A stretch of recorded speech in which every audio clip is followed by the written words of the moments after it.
Good morning everyone. तो चलिए आज हम नया सब्जेक्ट स्टार्ट कर रहे हैं, केमिस्ट्री, है ना। तो केमिस्ट्री में आज हम करने वाले हैं क्विक डिस्कशन करने वाले हैं प्रीवियस ईयर क्वेश्चंस के, है ना। तो जो क्वेश्चन आने वाला है ये अलग अलग एग्जाम्स के लिए बेनिफिशियल रहेगा, जैसे एनडीए का हो, सीडीएस का हो, एसएससी लेवल का एग्ज़ाम हो या फिर कोई स्टेट लेवल का एंट्रेंस एग्ज़ाम है, ठीक है। तो अगर हम देखें साइंस का पोर्शन बहुत इंपॉर्टेंट होता है, फिजिक्स हो, केमिस्ट्री हो, बायो हो, है ना। साइंस और टेक्नोलॉजी के टर्म से बात करें तो कंप्यूटर एंड आईटी भी आ जाता है उसके अंदर, ठीक है। तो अगर हम बात करेंगे एनडीए, सीडीएस और एसएससी रेलवेज के अंदर तो अच्छा वेटेज होता है फिजिक्स, केमिस्ट्री, बायो, जो साइंस का पोर्शन है, ठीक है। तो देखिए अभी हम लोग इसको पूरा डिटेल्ड में स्टडी करेंगे, डिटेल सिलेबस को कवर करेंगे, लेकिन पहले इंपॉर्टेंट ये होता है कि हम लोग एक बार क्विक डिस्कशन कर लें कि किस टाइप के क्वेश्चंस एग्जाम में आए जाते हैं। जनरली स्टूडेंट क्या करते हैं कि स्टडी करना स्टार्ट कर देते हैं, उनको आइडिया नहीं पता चल नहीं पाता कि क्वेश्चन के लेवल क्या है, किस टाइप के क्वेश्चंस पूछे जाते हैं। तो पहले हम लोग क्या करेंगे कि एनडीए के सीडीएस के जितने भी एग्जाम्स हैं, ठीक है, उसके क्वेश्चंस कैसे पूछे जाते हैं वैसे पढ़ेंगे। फिर हम लोग डिटेल स्टडी करेंगे पार्ट वाइज, है ना, पूरा का पूरा सिलेबस कवर करेंगे। तो आज हम कोई डिस्कशन स्टार्ट करते हैं, ठीक है। सब्जेक्ट केमिस्ट्री है और मैक्सिमम से मैक्सिमम क्वेश्चंस कवर करेंगे। इसमें ज़्यादा डिटेल एक्सप्लेनेशन नहीं होगा, इसमें मैं स्टेट क्वेश्चन और आंसर आपको बताऊंगा, क्लियर है। और उसके बाद हम लोग जब टॉपिक स्टडी करेंगे, है ना, जब आने वाले पार्ट में अलग अलग फेजेस में, अलग अलग लेक्चर्स में, पूरा 1 आवर का लेक्चर होगा, है ना, तो हम पूरा डिटेल स्टडी करेंगे। तो आज हम क्विक रिकैप कर लेते हैं कि क्वेश्चंस का पैटर्न कैसा है और क्वेश्चंस कैसे पूछे जाते हैं, ठीक है। क्लियर है? हाँ ठीक है, चलो स्टार्ट करते हैं, ठीक है।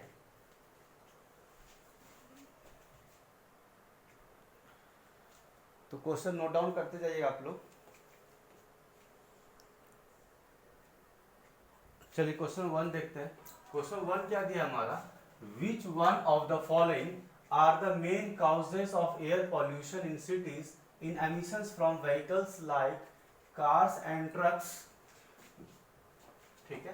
Car emit various pollutants which are bad for human health when inhaled like, ठीक है। ये क्वेश्चन जो है आपका एनडीए के 2016 में पूछा गया है ना। एनडीए का 2016 का क्वेश्चन है। कहा जा रहा है कि बहुत सारे जो एयर पॉल्यूशन होता है, जो कार और सिटीज में हम चलते हैं, तो कार और ट्रक अलग अलग पॉल्यूटेंट्स इमिट करती है ना, पॉल्यूशन होता है, ठीक है। तो बहुत सारे, अब कार जो है जो पॉल्यूटेंट एमिट करती है वो ह्यूमन हेल्थ के लिए बहुत बुरा है।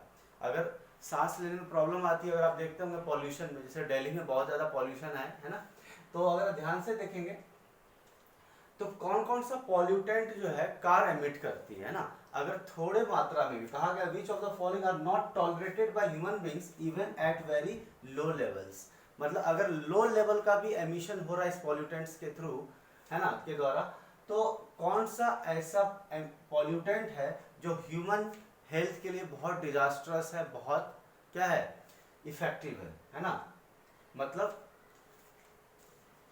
तो यहाँ पे देखते हैं कौन कौन सा दिया है एमिटेंट्स, पॉल्यूटेंट्स कौन कौन सा दिया है। नाइट्रोजन ऑक्साइड्स, नाइट्रोजन ऑक्साइड में कुछ भी हो सकता है, ऑक्साइड्स लिखा है, NOx लिखा हुआ है, एक्स की जगह 1 2 3 कुछ भी हो सकता है। तो NO2 की वो नाइट्रोजन डाइऑक्साइड भी हो सकता है, नाइट्रोजन ट्राइऑक्साइड भी हो सकता है, ठीक। कार्बन मोनोक्साइड, कार्बन डाइऑक्साइड और बेंजीन, है ना। तो आपको बताना है कि कौन सा टॉलरेट नहीं कर सकता ह्यूमन बीइंग्स, थोड़े मात्रा के लिए भी, ठीक है। तो मुझे बताइए कौन कौन सा हम टॉलरेट नहीं कर सकते। ऑफ कोर्स नाइट्रोजन के ऑक्साइड्स हम बिल्कुल टॉलरेट नहीं कर सकते, ठीक है। Carbon monoxide, carbon monoxide emission तो वैसे भी हम लोग को सफोकेशन होता है। अगर आपको पता हो कि जहाँ पर भी कुछ जलती है, लोग कागज जल रहे हो या फिर पेड़ का जलाया जाता है, वहाँ पर जो एमिशन होता है वो कार्बन मोनोक्साइड का भी पार्ट होता है, राइट, कार्बन मोनोक्साइड जैसा है, ठीक है। तो CO, कार्बन मोनोक्साइड का क्या होता है, CO होता है ना, ठीक है। कार्बन मोनोक्साइड की बात कर लेते हैं। आगे बात करते हैं, थर्ड है कार्बन डाइऑक्साइड। क्या है, कार्बन डाइऑक्साइड। कार्बन डाइऑक्साइड का मतलब CO2 है ना, कार्बन डाइऑक्साइड। अब देखिए कार्बन डाइऑक्साइड तो उतना नुकसान हमारा नहीं करता है, ठीक है, क्योंकि आपको पता है प्लांट्स क्या करता है, कार्बन डाइऑक्साइड को एब्जॉर्ब करता है और ऑक्सीजन क्या करता है, रिलीज करता है, राइट। बट कार्बन मोनोक्साइड उतना नुकसान नहीं है। नेक्स्ट है बेंजीन। क्या है, बेंजीन। तो बेंजीन भी हमारे लिए क्या है, बहुत ज्यादा क्या है, हार्मफुल है, ठीक है। तो अगर हम ध्यान से देखेंगे इस चीज को, ठीक है, इस चीज को ध्यान से देखेंगे तो carbon nitrogen oxide, carbon monoxide, carbon dioxide, benzene में ये पॉइजनस है, मतलब पॉइजनस का हार्मफुल है। कार्बन मोनोऑक्साइड भी हार्मफुल है, बेंजीन भी हार्मफुल है, लेकिन कार्बन डाइऑक्साइड इतना हार्मफुल नहीं है। इसलिए हम कह सकते हैं इसका आंसर क्या आना चाहिए, फर्स्ट सेकेंड एंड फोर्थ, यानी फर्स्ट एंड फोर्थ ये नहीं आएगा, ये नहीं आएगा, ये नहीं आएगा, इसका मतलब आंसर क्या आना चाहिए, फर्स्ट सेकेंड एंड फोर्थ आना चाहिए। क्लियर है, समझ पा रहे हैं इस चीज को? आगे बढ़े, नेक्स्ट क्वेश्चन देखते हैं।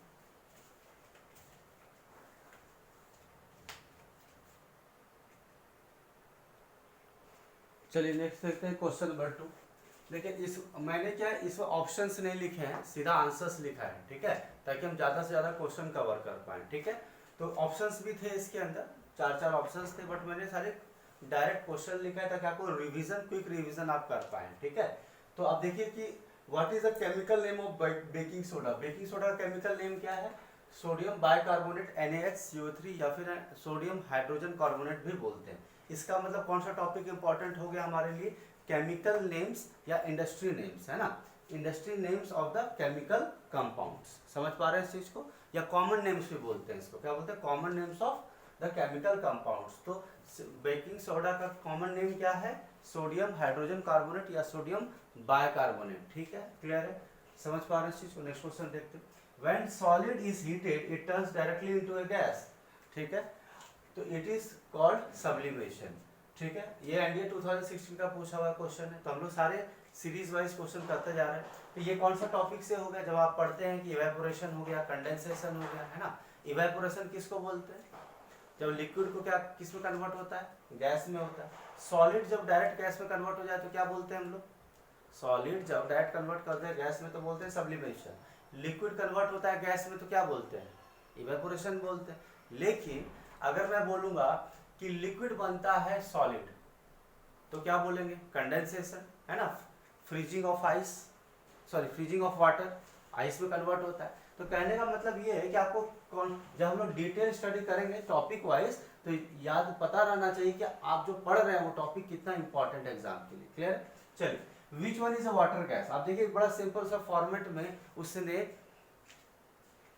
मिक्सचर पूछ लिया है, यानी अलग अलग मिक्सचर्स जो हैं वो हमें पता होना चाहिए। वाटर गैस का फॉर्मूला पूछ दिया शॉर्ट एंड स्वीट में बात करें तो, हालांकि यहाँ पर क्या है, CO है plus H2, carbon monoxide plus hydrogen, mixture of carbon monoxide and hydrogen, यानी मिक्सचर के भी क्वेश्चन पूछे जाएंगे आपको, या फिर सीधा सीधा दो कंपाउंड्स के मिक्सचर को क्या बोलते हैं, कॉमन नेम क्या दिया गया, वाटर गैस दिया गया। अब मैं बोलूंगा लाफिंग गैस किसको बोलते हैं, समझ रहे हैं, तो लाफिंग गैस किसको बोलते हैं, बोलिए, चलो आप खूब कमेंट सेक्शन में बताइए मुझे। हाँ ठीक है, तो लाफिंग गैस में नाइट्रोजन होता है, ऑक्सीजन होता है। चलो मैंने एक हिंट दे दिया, बाकी आगे आपको खुद से ढूंढना है। ठीक है, चलो आगे बात करते हैं।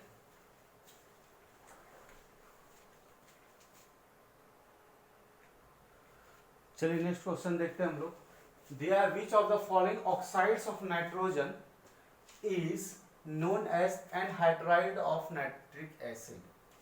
नाइट्रिक एसिड के एनहाइड्राइड कौन सा है, देखिए कहाँ कुछ जगह पे मैं ऑप्शंस लिख रहा हूँ, कुछ जगह पे जहाँ जरूरी नहीं है वो मैं ऑप्शंस नहीं लिख रहा हूँ। ठीक है, चलिए जैसे लिखा है N2O लिखा है, N2O3 लिखा है और N2O5 लिखा है, NO2 लिखा है और N2O5 लिखा है। एनहाइड्राइड कौन होता है, N2O5 होता है, सीधी बात है।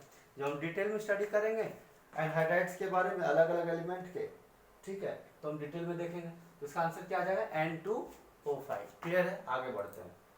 नेक्स्ट है a glass vessel is filled with water, है ना। ग्लास वेसल को क्या किया गया, पानी भर दिया गया उसमें, है ना। ग्लास वेसल में क्या कर दिया गया, पानी भर दिया, हमने पानी डाल दिया, ठीक है। टू द रिम मतलब यहां तक भर दिया, मतलब कहीं ना कहीं टॉप तक भर दिया। And a lid is fixed to it tightly, एक लीड को फिक्स कर दिया ऐसे करके, है ना। मान लो ये लीड को फिक्स कर दिया टाइटली, है ना, ऊपर से भी टाइट, ऊपर से भी कर दिया या फिर बीच से कर दिया, है ना, फिक्स टू इट टाइटली, ठीक है। Then it is left in a freezer, freezer में डाल दिया ना, जो हमारा रेफ्रिजरेटर होता है ना, फ्रीजर में डाल दिया फॉर आवर्स, काफी देर तक रख दिया गया। What is expected to happen, क्या होगा, क्या कोई फर्क पड़ेगा, या फिर पता चला कि इसके अंदर सिर्फ आइस आ गया और इसके अंदर जो हमने डाला था लीड वैसा का वैसा ही रह गया। ऐसा नहीं होगा, ऐसा इसलिए नहीं होगा कि then it is left on freezer for hours, what you expect, the glass vessel breaks। तो ये जो ग्लास वेसल है ना, ये वाला, ये तो फ्रीजर वाला पार्ट है, ये फ्रीजर है, फ्रीजर के अंदर डाल दिया आप। तो अगर हम बात करेंगे तो ग्लास वेसल क्या हो जाएगा, ब्रेक हो जाएगा, राइट, ये टूट जाएगा, क्योंकि expansion of water freezes to ice. यानी जब वाटर क्या होता है, एक्सपेंशन होता है, वाटर का क्या होता है, एक्सपेंशन होता है। तो हम इसको स्टडी करेंगे डिटेल में जब हम टॉपिक वाइज स्टडी करेंगे, ठीक है। तो ग्लास वेसल क्या होगा, ब्रेक हो जाएगा एक्सपेंशन की वजह से। क्यों, क्योंकि वाटर क्या हो जाता है, फ्रीज हो जाता है, किसमें कन्वर्ट, किसमें होता है, आइस में। कौन सा प्रोसेस है, कंडेंसेशन प्रोसेस है। और इतना वो फास्ट होगा, मतलब इतना ज्यादा कॉम्प्रेस हो जाएगा क्या, लिक्विड, ताकि वो क्या हो जाएगा, ब्रेक हो जाएगा, ग्लास वेसल क्या हो जाएगा, ब्रेक हो जाएगा, और एक्सपेंशन की वजह से क्या हो जाएगा, ग्लास टूट जाएगा। क्लियर है, ठीक है, आगे बढ़ते हैं। विच ऑक्साइड्स डिसॉल्व इन वाटर, कौन सा ऑक्साइड वाटर में डिसॉल्व होता है, ये तो बहुत आसान क्वेश्चन है। Copper oxide, aluminium trioxide, ferric trioxide, nitrogen oxide, है ना। अब मुझे बताइए कि कौन सा आंसर सही होगा, राइट। तो आप मुझे बताइए, कॉपर तो डिसॉल्व होगा नहीं, वो एल्युमिनियम डिसॉल्व होता नहीं है, फेरस आयरन तो डिसॉल्व होगा नहीं, सोडियम हो जाएगा, राइट। आप खुद भी बताओ मुझे कि कॉमन सॉल्ट को देखा आपने, कॉमन सॉल्ट क्लोराइड होता है वैसे तो, सोडियम क्लोराइड, और वो वाटर में सोडियम क्या होता है, भाई सोडियम भी है और क्लोरीन भी है, और दोनों डिसॉल्व हो जाता है किसमें, वाटर में, जो हम कॉमन सॉल्ट घर पे यूज करते हैं, सही बात है। तो उसी से आप अंदाजा लगा सकते हैं कि सोडियम का तो ऑक्साइड भी डिसॉल्व होगा, और वैसे वाटर में तो ऑक्सीजन होता ही है, वो तो वैसे भी क्या होना है, मिक्स होना है, या फिर कह सकते हैं रिएक्ट कर जाएगा। क्लियर है, आगे बढ़ते हैं। बट ये सारी चीजें डिसॉल्व नहीं होगी, ये सोडियम डिसॉल्व हो जाएगा। चलिए आगे बात करते हैं। The correct order of compressibility, यानी कंप्रेशन किसका सबसे ज्यादा होता है, किसका कम होता है, ये बताना है। आप मुझे बताइए सबसे कम कंप्रेस कौन होता है, सॉलिड को आप कंप्रेस करेंगे तो होगा, नहीं होगा। लिक्विड को, अब लिक्विड उसी शेप में आ जाता है जिस शेप में आप डालेंगे, जैसे वाटर को हम बॉटल में डालेंगे तो बॉटल का शेप ले लेगा, सही है, क्लियर है। अगर हम ग्लास में डालेंगे तो ग्लास का शेप ले लेगा, बीकर में डालेंगे बीकर का शेप ले लेगा। यानी एक बात समझ में आ रहा है, ये तो बात शेप की होगी, लेकिन बात कंप्रेशन की करेंगे तो सबसे ज्यादा कंप्रेशन किसके अंदर किया जा सकता है, होता है गैस का कंप्रेशन होता है। किसका होता है, गैस का कंप्रेशन होता है। आप खुद भी देखते हो कि जो एलपीजी सिलेंडर आप यूज करते हैं उसके अंदर क्या होता है, सारी चीजें, अब जैसे लिक्विड एलपीजी गैस जो हम यूज करते हैं, राइट, तो वहां पर क्या होता है, कंप्रेस्ड फॉर्म में होता है। तो गैस सबसे ज्यादा कंप्रेस होता है, लिक्विड उससे कम होता है, और सॉलिड सबसे कम होता है। क्लियर है, थोड़ा फास्ट करेंगे हम लोग, चलिए क्लियर है, आगे बढ़ते हैं।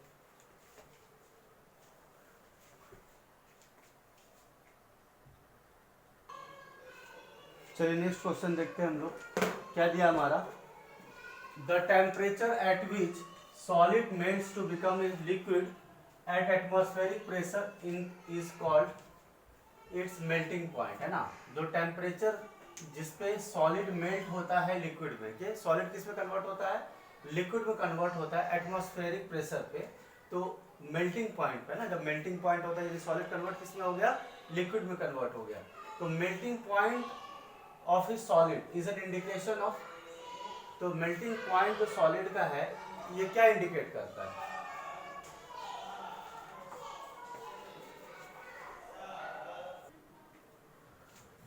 तो अभी क्या देखा था हम लोगों ने, solid melts to liquid at, क्या दिया हुआ है, atmospheric pressure is called its melting point, है ना। मेल्टिंग पॉइंट सॉलिड का आ गया है, ये बात कैसे पता चलेगा आपको, strength of intermolecular forces of attraction, यानी अगर हम बात करेंगे सॉलिड के अंदर तो इसके बीच में क्या होता है, इंटरमॉलिक्यूलर अट्रैक्शन होता है, लेकिन जैसे ये लिक्विड में कन्वर्ट होने लगता है तो इनके बीच में जो सॉलिड के अंदर जो फोर्स ऑफ अट्रैक्शन है वो धीरे धीरे क्या हो जाता है, लूज होने लग जाता है, यानी अट्रैक्शन क्या हो जाता है, मतलब अलग सॉलिड कंपोनेंट किस में कन्वर्ट होने लग जाता है, लिक्विड कंपोनेंट्स में। क्लियर है, तो ये क्या डिनोट करता है कि जैसे लिक्विड में कन्वर्ट होने वाला हो, ये क्या डिनोट करता है कि इंटरमॉलिक्यूलर फोर्स ऑफ अट्रैक्शन कितना है, राइट, इसकी जो है स्ट्रेंथ क्या है। क्लियर है, मतलब कितना स्ट्रांग है, कितना strong molecular intermolecular force of attraction है सॉलिड के अंदर।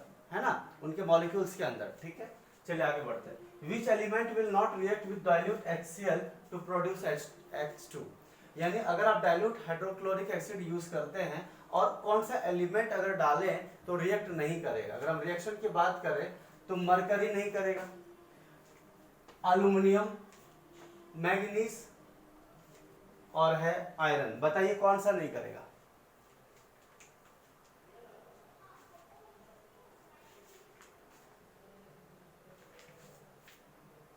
मरकरी नहीं करेगा, एल्युमिनियम नहीं करेगा, मैग्नीज नहीं करेगा या फिर आयरन नहीं करेगा। सारे कौन सा, देखिए ये रिएक्ट करेगा, रिएक्ट करेगा, रिएक्ट करेगा, ये वाला नहीं करेगा। HCl आपको पता होना चाहिए कि liquid at room temperature, right. अगर हम बात करेंगे तो मरकरी जो है रिएक्शन नहीं करेगा। क्लियर है? आगे बात करते हैं। चलिए आगे बढ़ते हैं। Which commonly used household items release bisphenol, है ना, BPA बोलते हैं, which is an endocrine disruptor and bad for human health, है ना।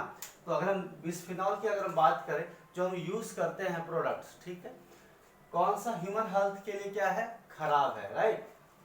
तो पहला है स्टील यूटेंसिल्स। क्या स्टील का बर्तन अगर हम यूज करते हैं तो वो हार्मफुल है? बिल्कुल नहीं है, नहीं है, ठीक है। पूछ रहा है कि कौन सा बैड है, यानी मतलब कौन सा हार्मफुल है हमारे लिए। तो अगर हम बात करेंगे प्लास्टिक कॉफी मग्स, बिल्कुल है। अगर आप प्लास्टिक कॉफी मग्स घर पे यूज कर रहे हैं तो इसका मतलब एंडोक्राइन डिसरप्टर की तरह वर्क कर रहा है और उसके अंदर क्या होता है, बिस्फिनॉल होता है, जो क्या होता है शरीर के लिए हार्मफुल होता है। इसीलिए रिकमेंड किया जाता है कि प्लास्टिक कॉफी मग्स आप यूज ना करें, राइट। चलिए दूसरा आगे बढ़ते हैं। एल्युमिनियम यूटेंसिल्स, बिल्कुल नहीं। एल्युमिनियम का हम लोग बर्तन यूज करते ही करते, यूटेंसिल्स यूज करते ही करते, ये हार्मफुल नहीं होता है। लेकिन अगर हम बात करें प्लास्टिक वाटर स्टोरेज बॉटल्स, है ना, plastic water storage bottles harmful है और बिल्कुल है। यानी इसका मतलब एक बात समझ में आया कि हमारे लिए कौन कौन सा हार्मफुल है, प्लास्टिक कॉफी मग्स और water storage, plastic water storage bottles. तो कोशिश ये करनी है कि कॉपर का हो, एल्युमिनियम का हो, उसमें वाटर को स्टोर करें, लेकिन प्लास्टिक वाटर स्टोरेज बॉटल्स में वाटर को स्टोर करना रिकमेंडेड नहीं है। क्यों? क्योंकि इसके अंदर क्या है, बिस्फिनॉल है, राइट। चलिए आगे बढ़ते हैं। क्लियर हुआ? इसका आंसर क्या आएगा, सेकेंड और फोर्थ, यानी ये दोनों बैड है, यानी this is bad for human health. तो इसका है सेकेंड और फोर्थ। सेकेंड फोर्थ कौन सा, ये वाला है, option number C. Next question देखते हैं।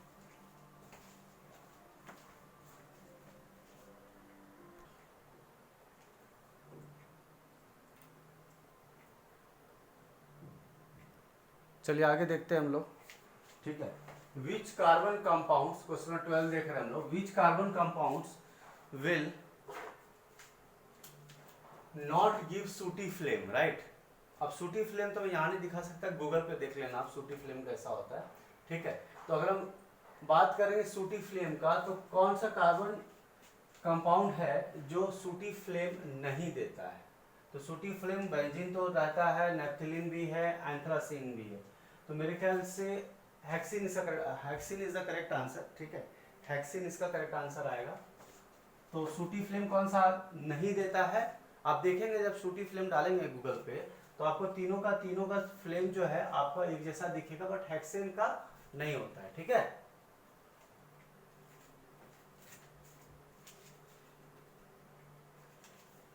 चलिए आगे बढ़ते हैं हम लोग, है ना। हेक्सेन का सूटी फ्लेम नहीं होगा, ठीक है। नेक्स्ट है मैच लिस्ट 1 मॉलिक्यूल्स दिया है पहले लिस्ट में और दूसरे लिस्ट में क्या दिया हुआ है हमारा, प्रोडक्ट ऑफ डाइजेशन, ठीक है। तो ये भी एनडीए 2016 का क्वेश्चन है, ये भी एनडीए 2016 का ही क्वेश्चन है, ठीक है। चलिए तो दिया है हमारे पास लेफ्ट साइड में क्या क्या दिया, प्रोटीन है, कार्बोहाइड्रेट है, न्यूक्लिक एसिड्स है और लिपिड्स है, ठीक है। और हमें मैच कराना है किसके साथ, nitrogen bases and pentose sugars, fatty acids and glycerol, monosaccharides और एमिनो एसिड्स, ठीक है।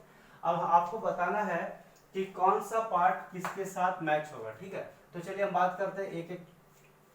प्रोटीन्स क्या दिया है, प्रोटीन्स, प्रोटीन्स का किसके साथ मैच होगा जी, सीधा सीधा दिख रहा है हमारा, एमिनो एसिड्स के साथ, ठीक है।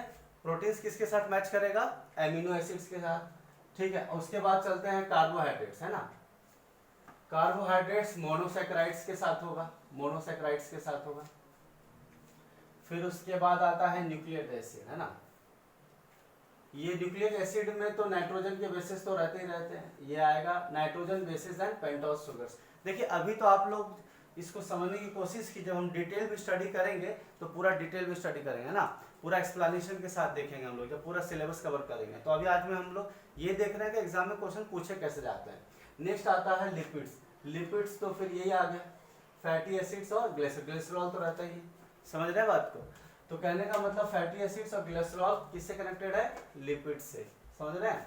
तो मॉलिक्यूल कौन सा आता है, इसका मॉलिक्यूल, ये प्रोडक्ट है हमारा फैटी एसिड्स और ग्लिसरॉल, और लेकिन हमारा मॉलिक्यूल्स कौन सा है, लिपिड्स का है। सेम पैटर्न में क्वेश्चन पूछा गया, पहला लिस्ट है प्रोसेस का और दूसरा लिस्ट है टाइप ऑफ चेंज का। अगर हम ऐसा प्रोसेस करते हैं तो कैसे चेंजेस आएंगे, किसके अंदर कैसे चेंजेस आएंगे ना। चलिए देखते हैं। पहला कैम्फर, कैम्फर किसको बोलते हैं, कपूर को बोलते हैं, जो यूज करते हैं पूजा वगैरह में, है ना। ठीक है, तो हीटिंग कैम्फर, राइट। अगर कैम्फर को हीट करते हैं तो क्या चेंज आएगा, क्या किस टाइप का चेंज है, एमिनो एसिड्स का है, मोनोसैकेराइड्स का है, फैटी एसिड्स का है, केमिकल चेंजेस है, right. Cooling of water vapour into room temperature, water vapour अगर रूम टेम्परेचर पे कूल होगा तो क्या इफेक्ट पड़ेगा। एग को कुक करते हैं तो क्या फर्क पड़ता है, किस टाइप का चेंज आता है, किस में चेंज आता है। Formation of water vapour at room temperature, formation of water vapour at room temperature. आगे बढ़ते हैं, चलिए स्टार्ट करते हैं। अगर हम बात करेंगे हीटिंग कैम्फर का, ऑफ कोर्स एमिनो एसिड से कनेक्टेड है, एमिनो एसिड्स, ठीक है। तो इसका अगर हम कोड की बात करें तो 4 3 1 2, तो इसका कोड क्या जाएगा, मतलब कोड कुछ ऐसे रहता है, ए है, बी है, सी है, डी रहेगा। ऑप्शंस रहेंगे ए बी, है ना, ऑप्शंस अलग अलग रहते हैं। तो आपका इसका कोड आ गया 4 3 1 और 2। इसका कोड क्या आ जाएगा 4, ए का कोड 4 हो गया, बी का कोड 3 हो गया, सी का कोड क्या हो गया 1 हो गया, डी का कोड क्या आ गया 2 आ गया। क्लियर है, आगे बढ़ते हैं। चलिए, हीटिंग कैम्फर भी किसके साथ है, एमिनो एसिड्स के साथ है, यानी इसका मतलब ए बी सी डी में लिख लूं तो ए का कोड क्या आएगा 4 आएगा, बी का। Cooling of water vapour into room temperature, water vapour को आप रूम टेम्परेचर पे करेंगे तो क्या होगा, मोनोसैकेराइड्स, ऑफ कोर्स मोनोसैकेराइड्स का पार्ट है, टाइप ऑफ चेंज, ठीक है। तो यहाँ पर क्या आ गया, मोनोसैकेराइड्स। फिर उसके बाद cooking and egg, cooking and egg chemical change है, ऑफ कोर्स केमिकल चेंज है 1। और आखिरी में आता है formation of water vapour at room, formation, ये कूलिंग का ये फॉर्मेशन है, formation of water vapour at room temperature, किसके आ जाएगा 4 3 1 और बच जाएगा 2, है ना। क्या आ गया 4 3 1 2, इसका भी कोड सेम ही है 4 3 1 और 2।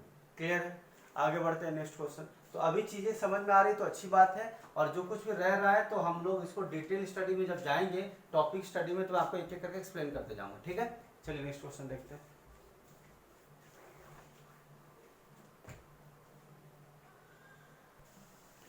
चलिए नेक्स्ट क्वेश्चन देखते हैं हम लोग। क्या दिया, what is the number of mole या moles of hydrogen in grams required to saturate 1 mole benzene, है ना। बेंजीन की अगर हम बात करें तो आप क्या बोलते हो, C6H6 बोलते हो। अब H6 बनाने के लिए यहाँ पे 2 है तो कितने मोल्स की जरूरत पड़ेगी बताइए, 2 × 3 6, राइट। ये तो मैंने आपको ऐसे ही बता दिया, ठीक है। तो कहीं ना कहीं कितने मोल्स की जरूरत पड़ेगी, what is the number of moles of hydrogen required, तो कितने मोल्स की जरूरत पड़ेगी, 3 मोल्स की जरूरत पड़ेगी, राइट। चलिए, which element have zero valency, अब कौन सा ऐसा एलिमेंट है जो दिए हुए है जिसका वैलेंसी क्या है 0 है, जिसका ऑप्शन में क्या दिया हुआ है, रेडॉन दिया था, तो रेडॉन मैंने डायरेक्ट लिख दिया ताकि हमारा टाइम बचे, ठीक है। The LPG cooking gas contains propane and butane as its constituent, a sulphur containing compound is added to LPG because it facilitates easy detection of leakage of the gas, ठीक है। तो जो एलपीजी कुकिंग गैस हम लोग use करते हैं घर पे, उसमें 2 तरह की चीजें आप देखेंगे, राइट। एक है प्रोपेन, इसके कंस्टिट्यूएंट्स क्या क्या है, प्रोपेन है, और दूसरा क्या है, ब्यूटेन है, ठीक है। एक सल्फर कंटेनिंग कंपाउंड हम लोग डालते हैं, क्या डालते हैं, सल्फर कंटेनिंग कंपाउंड डालते हैं, जो हमें आसानी से हेल्प करता है, क्या चीज में हेल्प करता है कि easy detection of leakage of gas. Ethyl mercaptan का आपने नाम सुना होगा, राइट। इथाइल मरकैप्टन गैस, हम इथाइल मरकैप्टन ऐड करते हैं एलपीजी गैस में, ताकि क्या होता है हमारा डिटेक्शन इजी हो जाता है। जो आप लोग फ्यूम्स देखते हैं कि भाई गैस लीक हो गया है तो कुछ फ्यूम्स आ रहे हैं तो उससे आपको पता चल जाता है। तो कहीं ना कहीं जो सल्फर कंटेनिंग कंपाउंड है वो क्या हेल्प करता है, लीकेज ऑफ गैस को डिटेक्ट करने में काम आता है। चलिए नेक्स्ट बात करते हैं, फ्लोराइड टूथपेस्ट है ना। जो टूथपेस्ट हम लोग घर पे यूज करते हैं, कभी कभी कहा जाता है कि जो डॉक्टर्स या डेंटिस्ट सजेस्ट करते हैं कि आप फ्लोराइड टूथपेस्ट यूज कीजिए, ठीक है। क्यों रिकमेंड किया जाता है, जरा बताइए क्यों रिकमेंड किया जाता है। क्यों? क्योंकि जो हमारा इनेमल होता है टूथ का जो पार्ट है, आप चाहे तो गूगल पे डाल के देखिए, इनेमल ऑफ द टूथ जो है, ठीक है, वो हार्ड कर देता है। मतलब कि जो टूथ का जो इनेमल पार्ट होता है उसको हार्ड बना देता है। यानी बहुत लोगों को क्या होता है, टूथ वीक हो जाता है, इसीलिए उसको क्या करना पड़ता है, हार्ड करना पड़ता है। और हार्ड करने के लिए जो टूथपेस्ट होता है उसमें हम क्या यूज करते हैं या क्या ऐड करते हैं, फ्लोराइड यूज करते हैं। क्या यूज करते हैं, हालांकि थोड़ा सा नुकसान भी होता है इससे, ठीक है, लेकिन कहीं ना कहीं हमारे लिए जो एडवांटेज वाला पार्ट है वो इन टूथ को क्या करने के लिए, हार्ड बनाने के लिए क्या यूज करते हैं, फ्लोराइड यूज करते हैं। चलिए next question, which gas gives acidic solution on dissolving water. अगर हम वाटर में डिसॉल्व करते हैं तो कौन सा गैस एसिडिक फॉर्मेशन लेगा या एसिडिक सॉल्यूशन बनाएगा। एसिडिक है ना, जब हम ये टॉपिक पढ़ेंगे एसिड बेसिस एंड सॉल्ट्स तो पूरा डिटेल में पढ़ेंगे, ठीक है। एसिडिक सॉल्ट डिसॉल्विंग वाटर तो कौन सा, कार्बन मोनोक्साइड। कौन सा है, कार्बन डाइऑक्साइड, जो कि क्या एसिडिक बना देता है, कार्बन मोनोक्साइड में कन्वर्ट कर देता है, राइट, ठीक है। तो CO2 में जब आप वाटर डालते हैं तो क्या बन जाता है, किस फॉर्मेशन का बन जाता है, एसिडिक फॉर्मेशन बन जाता है। क्लियर है, समझ पा रहे हैं इस चीज को। आगे बढ़ते हैं, नेक्स्ट क्वेश्चन देखते हैं। चलिए नेक्स्ट क्वेश्चन देखते हैं हम लोग। नेक्स्ट क्वेश्चन क्या दिया, मैच लिस्ट वन, कंपाउंड दिया है और उसका नेचर पूछा गया, राइट। कंपाउंड दिया गया और क्या पूछा गया, उसका नेचर, ठीक है। तो पहला हमारा सोडियम हाइड्रोक्साइड, सेकंड है calcium oxide, acetic acid, hydrochloric acid, ठीक है। और लिस्ट में हमारा क्या दिया है, स्ट्रॉन्ग एसिड है, एल्कली है, वीक एसिड है और बेस है, ठीक है। तो मुझे बताइए, सोडियम हाइड्रोक्साइड की बात करेंगे ना, सोडियम हाइड्रोक्साइड की बात करेंगे तो आपको पता है कि ये क्या है, एल्कली है। सोडियम हाइड्रोक्साइड क्या है, एल्कली है, ठीक है। जिनको पता है तो अच्छी बात है, तो डिटेल स्टडी हम लोग अच्छे से देखेंगे, ठीक है। जो ऑलरेडी 12th कर चुके हैं उनके लिए तो आसानी रहेगी, और जो लोग नहीं किए उनके लिए हम लोग पूरा डिटेल स्टडी करेंगे, ठीक है। फिर आते हैं हम कैल्शियम ऑक्साइड पे। कैल्शियम ऑक्साइड क्या हमारा, बेस है। कैल्शियम ऑक्साइड क्या है, बेस है हमारा। फिर उसके बाद हम बात करते हैं एसिटिक एसिड की। बात किसकी करते हैं, एसिटिक एसिड की, ठीक है। एसिटिक एसिड तो सीधा सीधा मुझे यही दिख रहा है कि ये तो वीक एसिड है जी, क्या है, वीक एसिड है। लेकिन हाइड्रोक्लोरिक एसिड कैसा है, हाइड्रोक्लोरिक एसिड कैसा है, स्ट्रॉन्ग एसिड है कि नहीं, बोलो। तो इसका क्या कोड हो जाएगा भाई, अगर इसका कोड ऑप्शन में जो अगर दिया था, तो अगर कोड अगर हम बात करेंगे तो ABCD अगर कोड दिया हुआ है हमारे पास, तो क्या आ गया, पहला आ गया, ए का आ गया 2, मतलब ए का हो गया 2। फिर उसके बाद बी की बात करते हैं, तो बी का कोड क्या हो गया 4, सी का कोड क्या हो गया 3 और डी का कोड क्या आ गया 1। यानी अगर सपोज ये ऑप्शन नंबर ए दिया हुआ है ना, या पहला ऑप्शन दिया है, तो 2 4 3 1 जिसका कोड होगा वही उसका क्या होगा आंसर। इसमें एक टेक्निक भी होता है, मान लो कि आपके पास, आपको सिर्फ 3 ही चीज पता है, एक चीज नहीं पता है, तो मान लो कि फर्स्ट में 2 दिया है और लास्ट में 1 दिया है, और एक ही ऑप्शन में लास्ट में 1 दिया है, तो आप तो टिक लगा सकते हो। मान लीजिए आपको सी का पता है, बाकी का पता नहीं है, बट सी सिर्फ एक ही ऑप्शन में दिया हुआ है, ठीक है, तो आप आसानी से टिक लगा सकते हैं। क्लियर है, आगे बढ़ते हैं नेक्स्ट क्वेश्चन पे। All life contains molecules of life, बड़ा इंटरेस्टिंग पॉइंट और टर्म है ये, मॉलिक्यूल्स ऑफ लाइफ, जो हमारे लिए बहुत क्या होता है, इंपॉर्टेंट होता है। All life contains molecules of life, these are carbohydrates, proteins, nucleic acids. तीनों चीजें हमें जरूरी है ना, हमारे लिए तीनों चीजें क्या है, जरूरी है। तो कौन कौन सा है, ऑल ऑफ द एबव, इसका आंसर क्या आ जाएगा, all of the above. Clear है, समझ पा रहे हैं। तो तीनों चीज हमारे लिए इंपॉर्टेंट है, कार्बोहाइड्रेट्स भी, प्रोटीन्स भी और न्यूक्लिक एसिड भी। ठीक है, आगे बढ़ते हैं। Which one is used in making gun powder. अगर हम गन पाउडर की बात करें तो किस चीज का रिक्वायरमेंट होता है या किस चीज से बनाया जाता है, तो आपको पता है कि potassium is very important for it and nitrate is the same thing. Nitrogen की बात करेंगे ऑक्साइड्स होगा, तो इसका मतलब नाइट्रोजन सॉरी पोटेशियम नाइट्रेट है ना, पोटेशियम नाइट्रेट का यूज करते हैं हम लोग क्या करने के लिए, गन पाउडर बनाने के लिए। ठीक है, नेक्स्ट क्वेश्चन देखते हैं। The cleaning action of soap and detergent in water is due to the formation of, ठीक है, ये देख रहे हैं आप क्या हो रहा है, कुछ केमिकल कंपाउंड है जिसका एप्लीकेशन की बात की जा रही है। तो हम जब chemical compound and it's uses जब हम टॉपिक पढ़ेंगे तो उसका पूरा डिटेल का पार्ट हम देखेंगे। ठीक है, कुछ निक नेम्स है जैसे मॉलिक्यूल्स ऑफ लाइफ में कौन कौन से आते हैं, कौन कौन सा कंस्टिट्यूएंट आता है, तो हम लोग इसके अंदर देखेंगे। ठीक है, इसके अंदर ये जो टॉपिक हम पढ़ेंगे एसिड बेसिस एंड सॉल्ट्स, जब चैप्टर पढ़ेंगे तो उसके अंदर डिटेल स्टडी होगा। ठीक है, अब हम बात करते हैं सोप्स एंड डिटर्जेंट्स, जो है ये भी एक चैप्टर है ना। ठीक है, उसके अंदर हम डिटेल में पढ़ेंगे। चलिए अभी तो हम फिलहाल क्वेश्चन पार्ट देख रहे हैं एग्जाम्स के प्रीवियस से। The cleaning action of soap and detergent water is due to the formation of.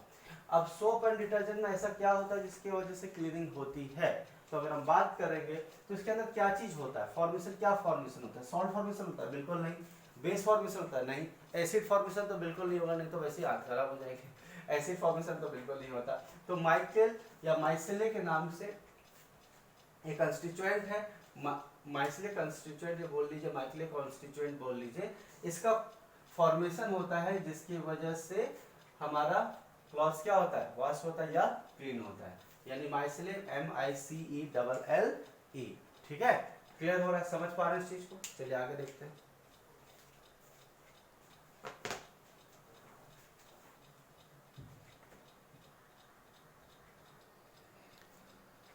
चलिए नेक्स्ट क्वेश्चन देखते हैं हम लोग।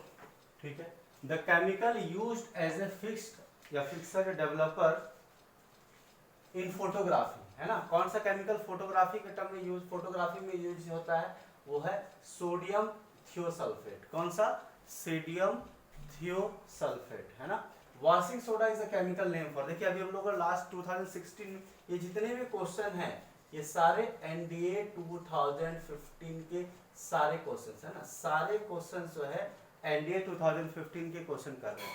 तो लास्ट 2016 का क्वेश्चन में हमने देखा कि किसका क्वेश्चन पूछा गया था, सोडियम बाइकार्बोनेट का पूछा गया था ना, बेकिंग सोडा पूछा गया था। इस बार क्या पूछ लिया उसने, वॉशिंग सोडा का पूछ लिया, राइट। इसका मतलब एक बात तो पक्का पता है कि इंडस्ट्री नेम्स जो है बहुत इंपॉर्टेंट टॉपिक है जो हम डिटेल में करेंगे। ठीक है, इंडस्ट्रियल नेम कर सकते हैं, कॉमन नेम्स कर सकते हैं। ठीक है, तो सोडियम कार्बोनेट NO2CO3, ठीक है, which one of the following does not wet the walls of the gas vessel in which it is kept। अगर आप ग्लास वेसल में अगर कौन सा ऐसा चीज को डालेंगे जिसकी वजह से जो वॉल्स है गीला नहीं होगा, यानी वेट नहीं होगा। वाटर डालते तो 100% होता है, अल्कोहल डालेंगे तो भी होगा, फिनॉल डालेंगे तो भी होगा, मरकरी डालेंगे तो नहीं होगा। मरकरी डालेंगे तो नहीं हो, जैसे ही आप मरकरी को डाल करके वापस निकालेंगे तो वॉल्स आपको वैसा ही का वैसा ही ड्राई मिलेगा। ठीक है, चलिए आगे बात करते हैं। Permanent hardness of water is due to the presence of sulphates of magnesium and calcium. अगर आपको जो वाटर जो परमानेंट हार्डनेस का पता होता है, हार्डनेस मतलब वाटर अगर हार्ड है, अगर आपको उसको पता लगाना है कि ये किसके वजह से है, कौन से कंपाउंड के वजह से है, तो मैग्नीशियम सल्फेट हो गया या फिर कैल्शियम सल्फेट हो, यानी सल्फेट्स मैग्नीशियम का या कैल्शियम है, तो इससे हम ये पता लगा सकते हैं कि वाटर क्या है, हमारा हार्ड है। ठीक है, समझ पा रहे हैं, आगे बात करते हैं। ये तो बहुत इजी क्वेश्चन है ना, बहुत सारे बच्चे कर लेंगे। ऑप्शन में बहुत सारे दिए थे, ओजोन गैस, नोबल गैस, है ना, ये तो खैर आसान है। When heat rays are reflected from earth, है ना, जब क्या होता है, सन रेज आता है, रिफ्लेक्ट होके जाता है, reflected from earth gases like carbon dioxide, nitrous oxide do not allow them to escape back to the space causing our planet to heat up। मतलब जैसे ही सनरेज हमारे धरती पे पड़ता है, यानी अर्थ के सरफेस पे पड़ता है, तो वो एब्जॉर्ब कर लेता है, क्या कर लेता है, एब्जॉर्ब करता है, वापस रिफ्लेक्ट होकर के नहीं जाने देता है। ऐसा कौन कौन सा गैसेस है जो इसके लिए रिस्पॉन्सिबल है, कार्बन डाइऑक्साइड है, नाइट्रस ऑक्साइड है, जो एस्केप नहीं करने देता है स्पेस में, वापस नहीं जाने देता है, जिसके वजह से हमारा प्लैनेट क्या होता है, हीट हो जाता है। आफ्टरनून के टाइम पे आपको देखते हैं टेम्परेचर हमारा बहुत हाई होता है, तो कुछ गैसेस रिस्पॉन्सिबल होते हैं। इस गैसेस को कलेक्टिव फॉर्म में क्या बोला जाता है, चाहे कार्बन डाइऑक्साइड हो, नाइट्रस ऑक्साइड हो, सो कलेक्टिव फॉर्म में क्या बोला जाता है, green house gases, green house gases. समझ पा रहे हैं, क्लियर है, ठीक है। चलिए आगे बढ़ते हैं, नेक्स्ट क्वेश्चन देखते हैं।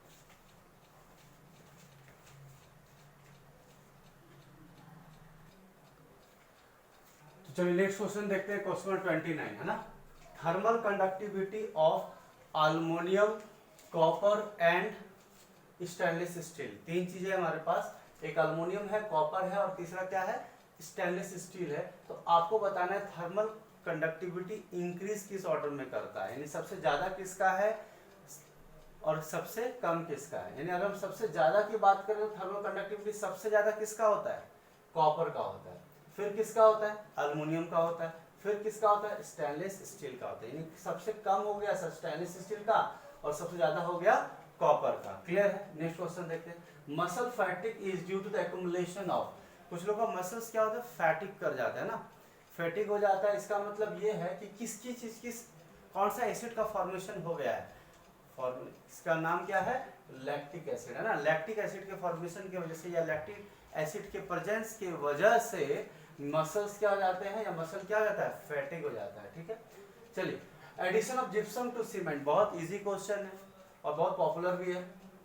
Increasing setting time of cement, आप सीमेंट यूज करते हैं, सीमेंट हम लोग यूज करते हैं कंस्ट्रक्शन में, और अगर हम उसमें जिप्सम जोड़ दें किसके साथ, सीमेंट के साथ, तो हमारा सेटिंग टाइम क्या हो जाता है, इंक्रीज हो जाता है। यानी सेटिंग टाइम कह लें, सेटिंग टाइम मतलब सेट जल्दी हो जाता है। क्लियर है, ठीक है।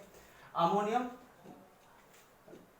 Is obtained from different sources, ammonium एक जगह से नहीं बहुत जगह से निकाला जा सकता है, लेकिन प्रोपोर्शन नाइट्रोजन और हाइड्रोजन का सेम होता है। ठीक है, मतलब सेम होता है या सेम होना चाहिए।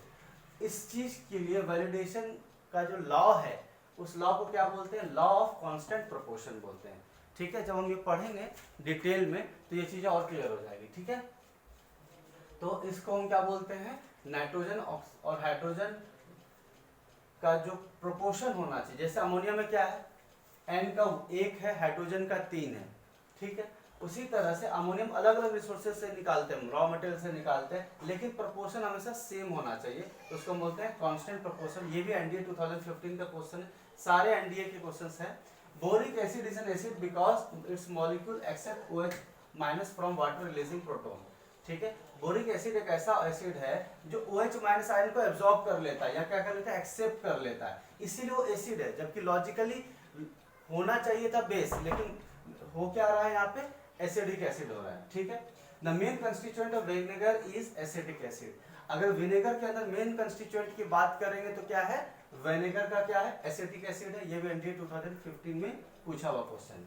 नेक्स्ट क्वेश्चन देखते हैं। व्हाइट फास्फोरस की बात करें, व्हाइट फास्फोरस डार्क में ग्लो करता है। क्यों करता है, व्हाइट फास्फोरस जो है डार्क में क्यों ग्लो करता है, क्योंकि उसका जो प्रोसेस है ऑक्सीडेशन का बहुत क्या होता है, स्लो होता है, ये इसलिए वो क्या करता है, डार्क में ग्लो करता है। तो देख आपको एक बात समझ में आ रहा है कि किस टाइप के पैटर्न के क्वेश्चन आ रहे हैं, ज्यादा नहीं ज्यादा टफ आ रहा है, नहीं ज्यादा इजी आ रहा है। मतलब इजी का मतलब कुछ फैक्ट्स बेस्ड आ रहे हैं, कुछ फॉर्मूला बेस्ड आ रहे हैं, कुछ directly easy questions application based आ रहे हैं। ठीक है, तो इस टाइप के क्वेश्चंस हम नेक्स्ट पार्ट में और कवर करेंगे। ठीक है, तो यहाँ आज के लिए इतना ही रखते हैं, इस पार्ट में इतना ही रखते हैं, और इसके जो आगे वाले पार्ट में हम और भी क्वेश्चंस लेकर के आएंगे। ठीक है, और भी क्वेश्चंस करेंगे। ठीक है, जो लोग फर्स्ट टाइम आ रहे हैं इसको सब्सक्राइब कर लीजिएगा, चैनल को सब्सक्राइब कर लीजिएगा।